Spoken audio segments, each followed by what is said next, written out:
asesinado un carabinero en medio de un control allí, en medio de estas situaciones tan complejas. Vamos a hablar de este y otros temas vinculados con el panorama de seguridad, con nuestro invitado a esta hora, abogado de la Universidad Andrés Bello, del Estudio Jurídico Rojas Abogados, Diego Montalva Retamal. Diego, abogado, ¿cómo está? Buenos días.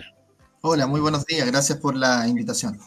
Gracias a ti, Diego. Diego, antes de entrar en esta materia de las carreras clandestinas y también ver ahí cómo vienen las posibilidades de penas y multas en un proyecto de una nueva ley sobre este tema, ¿tu opinión respecto del escenario complejo que vivimos en materia delictual? Siempre se habla es tan repetida esta frase, ¿eh? El sistema garantista que da tanta puerta abierta a los delincuentes, la puerta giratoria. Tú estás involucrado en este tema en tu trabajo desde la ley. ¿Cuál es tu apreciación general del momento que vivimos, Diego? Hola, sí, es lamentable desde la reforma procesal penal que se viene dando este sistema, como todos lo llaman, garantista. ¿Pero qué quiere decir garantista? Garantista quiere decir que garantiza ciertos derechos, pero no garantiza los derechos como todos quisieran de las víctimas, sino que garantiza los derechos fundamentales de la persona que es imputada por un delito determinado. Así entonces existen estos famosos eh, tribunales o juzgados de garantía que velan porque la detención, por ejemplo, de una persona haya sido conforme a derecho, o para que todo el proceso que se inicie de acuerdo a la formalización de cargos sea realizada conforme a la ley, garantizando siempre los derechos del imputado y también, por ejemplo, el principio de inocencia y todos aquellos elementos que van configurando este proceso penal.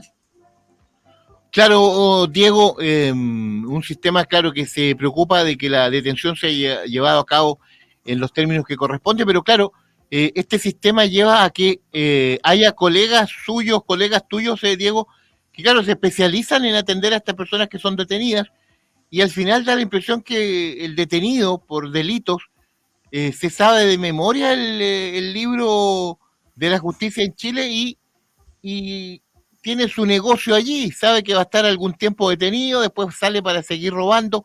Es un círculo vicioso bastante nefasto, por decirlo lo menos, Diego. Sí, claro, lo que pasa es que, bueno, en el tema laboral, como son personas también, digamos, los individuos que cometen ciertos delitos, y a la vez con este sistema garantista se le garantizan los derechos que tienen ellos frente a la comisión de un delito. eh, Al ser personas se le tienen que respetar su derecho a defensa también. Entonces es por eso que este nuevo sistema procesal penal que viene desde del año 2000, si mal no recuerdo, permite entonces que ciertos imputados tengan defensoría gratuita, como la Defensoría Penal Pública, por ejemplo. Claro, y cómo se avanza en el tema de las víctimas, porque también se habla, entiendo que hay una idea y una necesidad de también tener la defensoría de las víctimas de delitos. ¿Cómo va aquello? ¿Ha habido algún cambio en el sistema, Diego?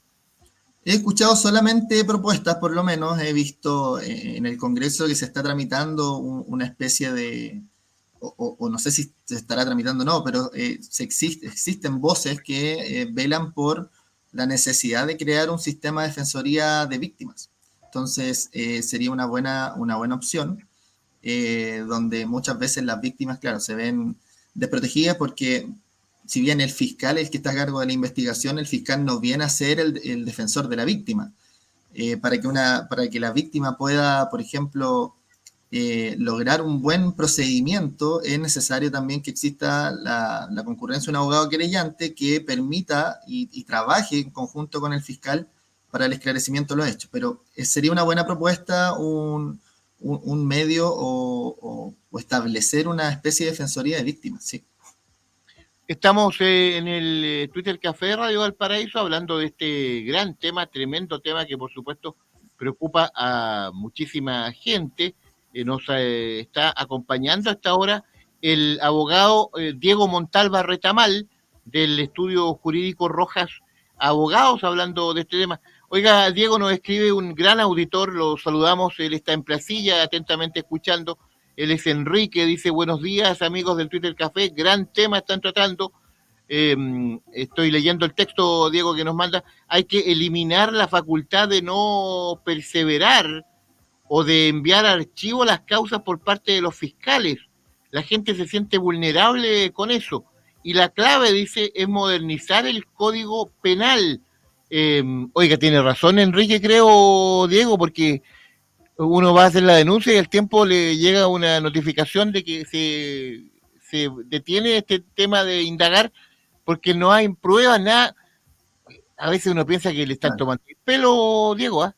Claro, lo que pasa es que, lo mismo, el Código Procesal Penal permite que la Fiscalía, dentro de ciertos casos que le puedan llegar, si es que el fiscal estima que no existen los elementos suficientes para configurar un delito, tiene ese derecho, que es el no perseverar en la investigación, y también tiene otra serie de facultades, como por ejemplo el principio de no oportunidad, que es bien similar, para no continuar con la investigación de los hechos, porque no tiene suficientes elementos para configurar, por ejemplo, un delito determinado. Claro, hace un ruido bastante sonoro el sistema, está crujiendo porque muchas veces es el propio afectado el que tiene que aportar todas las pruebas y así todo, oiga, no son suficientes y eso sería todo y el caso queda guardado, Diego, eso es bien frustrante, ¿eh?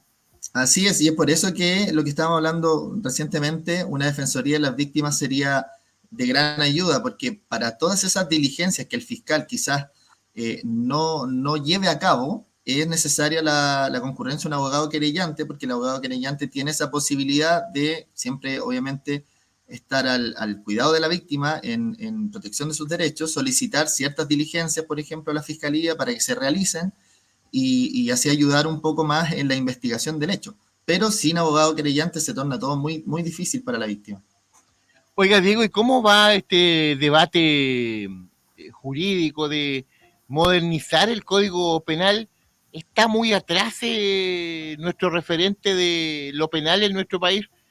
¿Qué es lo Sí, que, qué es lo que habría que modernizar?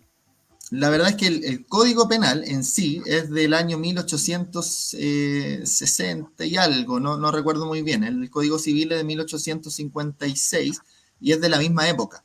Entonces, claro, si bien existen ciertas normativas que pueden venir a modificar algunas normas del Código Penal, he escuchado muchas veces por distintos colegas que quizá esa no es tampoco por así decirlo, la solución única, aumentar las penas, por ejemplo. Porque en este caso, claro, una cosa es el Código Penal y la otra cosa es el Código Procesal Penal. El Código Procesal Penal permite llevar a cabo un procedimiento frente a un delito.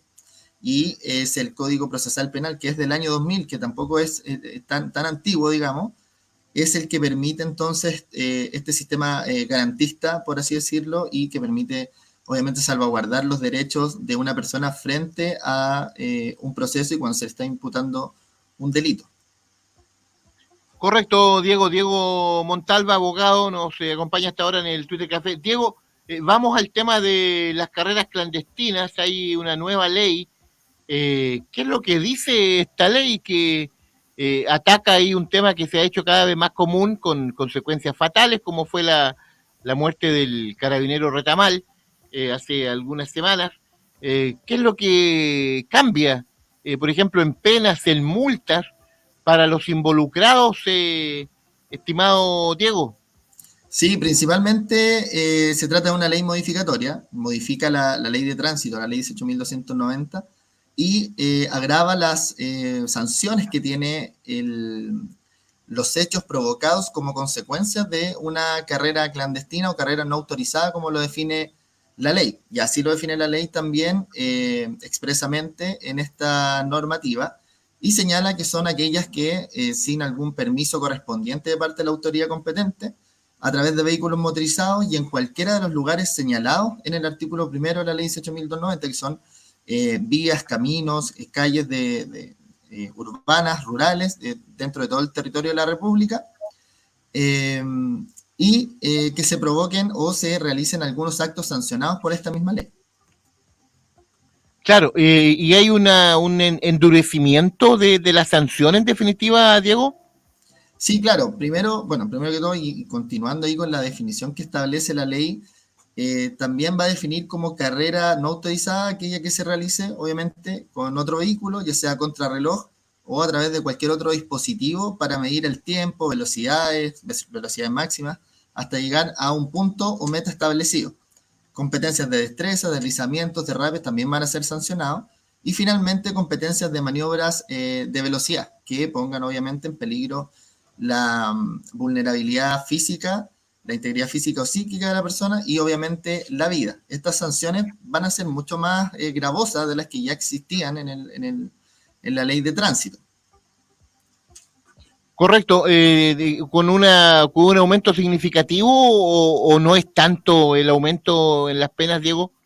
Sí, principalmente porque anteriormente a la llegada de esta ley, todo lo que decía relación con la velocidad, los excesos de los límites de velocidad, solamente era sancionado con una infracción de multa, ¿ya? Y eso se lo veía también el juzgado de policía local y todo lo que ya conocemos. Sin embargo, esta ley lo que permite, obviamente, son sanciones más duras y sancionan tanto a los participantes de las carreras no autorizadas como también a los organizadores de estas carreras. Por ejemplo, para el participante de la carrera no autorizada, dice la ley, cito textual, es una sanción de presidio menor en su grado mínimo, que va desde los 61 a 540 días, o también una multa de 2 a 10 UTM, siempre que no se ocasionen daños o solo se ocasionen daños materiales o lesiones leves a personas. Las lesiones leves son aquellas que no sobrepasan la incapacidad de la persona afectada por más de 7 días, por ejemplo. Existen también lesiones menos graves, que la incapacidad no debe ser mayor a 30 días, o las lesiones graves también que van a ser sancionadas con pena de presidio menor en su grado medio, que va desde los 541 días a 3 años, y un día, y multas de 4 a 12 UTM. Y obviamente la sanción mayor que viene a modificar esta ley son aquellas actitudes o carreras que provoquen lesiones graves y consecuencias de muerte. Esas lesiones graves están sancionadas con presidio menor en su grado máximo, que van desde los 3 años y un día a 5 años, y si existe un resultado de muerte, la sanción es mucho mayor y que va desde un presidio mayor en su grado mínimo, que son de 5 años y un día, a 10 años de presidio. Oiga, Diego, esta ley está absolutamente vigente y está totalmente activa, Diego. Así es, entró en vigencia y fue publicada y ya tiene sanción para todos las personas dentro del territorio de la República desde el 4 de octubre de este año. O sea, lleva poco menos de 20 días de vigencia la ley. Oiga, importante subrayarlo, hay carreras clandestinas en muchas partes. Uno en algún lugar que va siempre está escuchando algunos ruidos que no cesan ahí de motores, en fin. Hay un tema que hay que estar atentos con el fin de lograr evitar situaciones complejas mayores, accidentes, muertes. Hay un tema también a veces en la falta de fiscalización también, Diego, ¿ah? Así es la falta de fiscalización. Bueno, se ve también que es el tema de los vehículos, un tema totalmente transversal.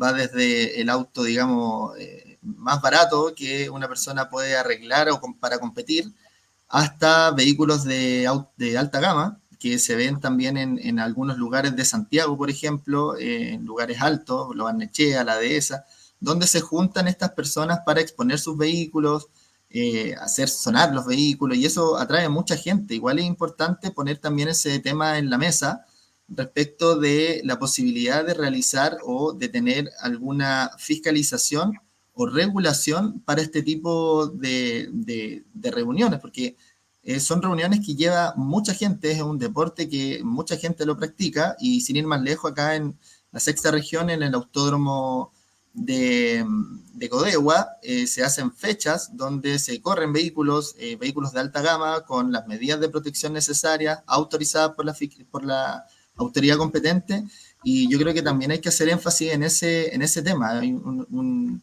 deporte que quizás, si se le da un poco más de espacio, podría también ayudar mucho a que las carreras clandestinas se vayan eliminando a su vez. Oiga, Diego, muy interesante la conversación, muy amable, Diego Montalva Retamal, del Estudio Jurídico Rojas Abogados. Muchísimas gracias, estaremos en contacto en cualquier otro momento para hablar de temas vinculados con la ley. Un abrazo, hasta pronto, Diego. Muchas gracias a ustedes, que estén muy bien, hasta luego. Que esté muy bien, ahí está Diego, también abogado, en el Twitter Café. Nos vamos rapidito a las noticias de la hora.